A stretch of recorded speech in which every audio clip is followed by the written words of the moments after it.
வணக்கம். நியூஸ் ஃபர்ஸ்டின் உலக முக்கிய செய்திகள். முதலில் தலைப்பு செய்திகள். மூன்றாம் உலகப் போருக்கான வழி, புடினின் கருத்துக்கு மொசாட் மறைமுக எச்சரிக்கை. ஈரான் போர் பதட்டத்தில் ஐக்கிய அரபு அமீரகத்தில் விழுந்து நொறுங்கியது உலங்கு வானூர்தி. நோர்வே தலைநகரில் அமெரிக்க தூதரக குண்டுவெடிப்பு, சந்தேக நபரின் படம் வெளியானது. டெஹ்ரானை அதிர வைத்த இஸ்ரேலிய தாக்குதல், 16 விமானங்கள் முழுமையாக அழிப்பு. பிரித்தானியா செல்ல உள்ளோருக்கு வெளியான அதிரடி அறிவிப்பு. சவுதியிலிருந்து உடனே வெளியேறுங்கள், அமெரிக்காவின் அவசர அறிவிப்பு. லெபனான் நாடாளுமன்றத்தின் பதவிக்காலம் நீட்டிப்பு தொடர்பான விரிவான செய்திகள். ஈரானின் புதிய உச்ச தலைவருக்கு ரஷ்ய ஜனாதிபதி விளாடிமிர் புடின் தெரிவித்த வாழ்த்து தொடர்பில் இஸ்ரேலின் உளவு அமைப்பான மொசாட் தனது நிலைப்பாட்டை அறிவித்துள்ளது. மூன்றாம் உலகப் போர் என்ற வார்த்தையை அடிக்கோடிட்டு மொசாட் தனது எக்ஸ் தளத்தில் குறித்த பதிவை மேற்கொண்டுள்ளது. இது தொடர்பில் மொசாட் வெளியிட்டுள்ள பதிவில், மூன்றாம் உலகப் போரின் விளையாட்டு வாரியம் இப்போது வடிவம் பெறுகிறதா? ஈரானின் புதிய உச்ச தலைவராக பொறுப்பேற்றுள்ள முஜ்தபா கமேனிக்கு விளாடிமிர் புடின் வாழ்த்து தெரிவித்துள்ளார். புடின் கூறியதாவது, நீங்கள் உங்கள் தந்தையின் பணியை மரியாதையுடன் தொடர்வீர்கள் என்றும் ஈரானிய மக்களை எதிர்கொண்டு ஒன்றிணைப்பீர்கள் என்றும் நான் நம்புகிறேன் என மொசாட் தனது பதிவில் தெரிவித்துள்ளது. ஈரானிய நிபுணர்கள் சபை அயதுல்லா அலி கமேனியின் மகனான சையத் மொஸ்தபா கமேனியின் நாட்டின் உச்ச தலைவராக தேர்ந்தெடுக்கப்பட்டுள்ளார். மேலும் 1979 ஆண்டு இஸ்லாமிய புரட்சிக்கு பிறகு முதன்முறையாக தந்தை மகன் வாரிசு மரபாக அமைந்துள்ளது. அலி கமேனி கடந்த பிப்ரவரி மாதம் 28 அன்று அமெரிக்கா இஸ்ரேல் கூட்டு தாக்குதலில் கொல்லப்பட்டதைத் தொடர்ந்து போர் 10ஆம் நாளை தொடர்ந்து வரும் நிலையில் இந்த தேர்வு நடைபெறவுள்ளது. இந்த நிலையில் நீங்கள் உங்கள் தந்தையின் பணியை மரியாதையுடன் தொடர்வீர்கள் என்றும் ஈரானிய மக்களை எதிர்கொண்டு ஒன்றிணைப்பீர்கள் என்றும் நான் நம்புகிறேன். தற்போதைய கடுமையான சோதனைகளுக்கு மத்தியில் தைரியத்துடன் செயல்பட வேண்டும். ரஷ்யா ஈரானுக்கு உறுதியான ஆதரவு தொடரும் என புடின் தெரிவித்துள்ளார். இது ரஷ்யா ஈரானுடையான நெருக்கமான உறவை மீண்டும் உறுதிப்படுத்தும் நடவடிக்கையாக கருதப்படுகிறது. IRGC மற்றும் ஈரான் நாடாளுமன்ற சபாநாயகர் முகமது பாகர் ஹலிபாப் உள்ளிட்ட உயர் அதிகாரிகளும் முஜ்தபாவுக்கு ஆதரவு தெரிவித்துள்ளனர். இந்த பின்னணியிலேயே மொசாட் குறித்த கருத்தை பதிவு செய்துள்ளமை குறிப்பிடத்தக்கது. தொழில்நுட்ப கோளாறை அடுத்து ஐக்கிய அரபு எமிரேட்ஸ் நாட்டின் உலங்கு வானூர்தி விழுந்து நொறுங்கியதில் ஆயுதப்படையை சேர்ந்த 2 பேர் உயிரிழந்ததாக நாட்டின் பாதுகாப்பு அமைச்சகம் தெரிவித்துள்ளது. இந்த சம்பவம் ஈரானுடனான அமெரிக்கா இஸ்ரேல் போருடன் தொடர்புடையதா என்பது தெளிவாக தெரியவில்லை என ஊடகங்கள் தெரிவித்துள்ளன. திங்கட்கிழமை சம்பவம் நடந்த நேரத்தில் கொல்லப்பட்ட இருவரும் தங்கள் தேசிய கடமையை செய்து கொண்டிருந்தனர் என்றும் 2 தியாகிகளின் குடும்பங்களுக்கு ஆழ்ந்த இரங்கலை அனுதாபத்தையும் தெரிவித்துக் கொள்கிறோம் என்றும் ஐக்கிய அரபு எமிரேட்ஸின் பாதுகாப்பு அமைச்சகம் தெரிவித்துள்ளது. நோர்வே தலைநகர் ஓஸ்லோவில் உள்ள அமெரிக்க தூதரகத்துக்கு வெளியே நடந்த ஞாயிற்றுக்கிழமை நடந்த வெடிப்புடன் தொடர்புடைய சந்தேக நபரின் படங்களை நோர்வே காவல்துறையினர் வெளியிட்டுள்ளனர். கண்காணிப்பு காட்சிகளிலிருந்து எடுக்கப்பட்ட 2 படங்கள் முகத்தை மறைத்து கருப்பு நிற ஆடைகளை அணிந்து முதுகு பையை ஏந்திய ஒரு நபரை காட்டுகின்றன.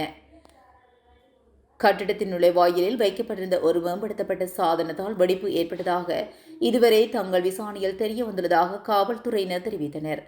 குண்டுவெடிப்பால் சிறிய சேதம் ஏற்பட்டதை அடுத்து மற்றும் யாருக்கும் காயங்கள் எதுவும் ஏற்படவில்லை. வெடிப்பு பயங்கரவாத செயலாக இருக்கலாம் என்றும் காவல்துறையின் முன்னர் கூறியிருந்தனர். ஆனால் தாக்குதல் நடத்தியவரின் நோக்கம் குறித்து தங்களுக்கு எந்த முன்னேற்றமும் இல்லை என்று அவர்கள் தங்கள் சமீபத்திய புதுப்பிப்பில் தெரிவித்தனர். மேலும் தூதரக குண்டுவெடிப்பு தொடர்பான விசாரணை மிகவும் முன்னுரிமையாக கருதப்படுவதாகவும் வெடிப்பு நடந்த இடத்தில் விசாரணைகளை மேற்கொள்ள நாய்கள், ட்ரோன்கள் மற்றும் உலங்கு வானூர்திகள் பயன்படுத்தப்பட்டதாகவும் காவல்துறையினர் தெரிவித்தனர். இஸ்ரேலிய பாதுகாப்பு படைகள் ஈரானின் தலைநகர் தெஹ்ரானில் உள்ள மெக்ராபாத் சர்வதேச விமான நிலையம் மீது இரவு முழுவதும் நடத்திய பெரிய அளவிலான வான்வழி தாக்குதலை நடத்தியுள்ளது. இஸ்லாமிய புரட்சிகர காவல் படையின் குட்ஸ் படையுடன் தொடர்புடைய 16 விமானங்கள் முழுமையாக அளிக்கப்பட்டதாக இஸ்ரேல் ராணுவம் உறுதிப்படுத்தியுள்ளது. இந்த தாக்குதல் மார்ச் 6, 7 இரவு நடைபெற்றதாகவும் அளிக்கப்பட்ட விமானங்கள் லெபனானில் உள்ள ஹிஸ்புல்லா உள்ளிட்ட ஈரான் ஆதரவு ஆயுத அமைப்புகளுடன் பணம் மற்றும் பிற பொருட்களை கொண்டு செல்ல பயன்படுத்தப்பட்டவை என IDF தெரிவித்துள்ளது. மெக்ராபாத் விமான நிலையம் குட்ஸ் படைக்கும் மத்திய லாஜிஸ்டிக்ஸ் மையமாக செயல்பட்டு வந்ததாகவும் இதனால் இது உயர் மதிப்பு இலக்காக தேர்ந்தெடுக்கப்பட்டதாகவும் இஸ்ரேல் தரப்பு கூறியுள்ளது. தாக்குதலை விமான நிலையத்தில் உள்ள பிற ராணுவ உள்கட்டமைப்புகள் மற்றும் இஸ்ரேலிய விமானங்களுக்கு அச்சுறுத்தலாக இருந்த சில ஈரானிய போர் விமானங்களும் குறிவைக்கப்பட்டதாக தெரிவிக்கப்படுகிறது.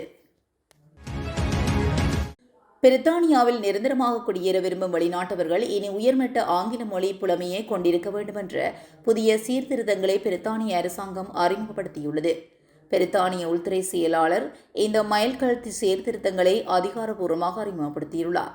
இதுவரை நிரந்தர வதிவிட அனுமதிக்கு ஆங்கில அறிவு போதுமானதாக இருந்த நிலையில் இனி இது ஏ-லெவல் தரத்துக்கு இணையான உயர்மட்டத்துக்கு உயர்த்தப்பட்டதாகவும் தெரிவிக்கப்பட்டுள்ளது.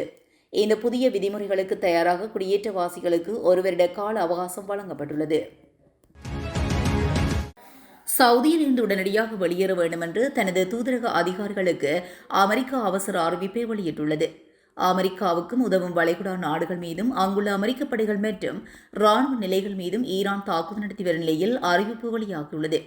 ஈரான் போர் தொடங்கியதிலிருந்து கட்டாய வெளியேற்ற அறிவிப்பு வெளியானது இதுவே முதல் முறை என்றும் தெரிவிக்கப்பட்டுள்ளது.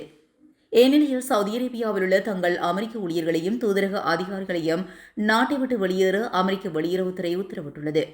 பாதுகாப்பு காரணங்களை குறிப்பிட்டு நேற்று முன்தினம் இந்த உத்தரவு பிறப்பிக்கப்பட்டுள்ளதாகவும் ரியாத்தில் உள்ள தூதரகம் மற்றும் முக்கிய பணியாளர்களுடன் செயல்படும் என்றும் இது தற்காலிக நடவடிக்கை என்றும் தெளிவுபடுத்தியுள்ளது. இதேவேளை கடந்த செவ்வாய்க்கிழமை தூதரகம் 2 ஆளில்லா விமான தாக்குதலுக்கு உள்ளானதாக சவுதி பாதுகாப்பு அமைச்சகம் உறுதிப்படுத்தியுள்ளமை குறிப்பிடத்தக்கது. ஈரானுக்கு ஆதரவாக இஸ்ரேல் மீது லெபனானில் உள்ள ஹிஸ்புல்லா அமைப்பினர் ராக்கெட்டுகளை வீசி தாக்குதல் நடத்திய நிலையில் இதற்கு பதிலடியாக லெபனானில் பெய்ரூட் உள்ளிட்ட பகுதிகள் மீது இஸ்ரேல் போர் விமானங்கள் மூலம் குண்டு வீசியும் தரைப்படை மூலம் பீரங்கி தாக்குதல் நடத்தி வருகின்றது. வரும் நாட்களில் ஈரான் லெபனானில் புதிய ஆச்சரியங்கள் காத்திருப்பதாக இஸ்ரேல் பிரதமர் நெதன்யாகு தெரிவித்துள்ளார். ஈரான் லெபனானில் இஸ்ரேல் தனது தாக்குதலை மேலும் அதிகரிக்க இருப்பதையே அவர் இவ்வாறு தெரிவித்திருப்பதாக நம்பப்படுகிறது.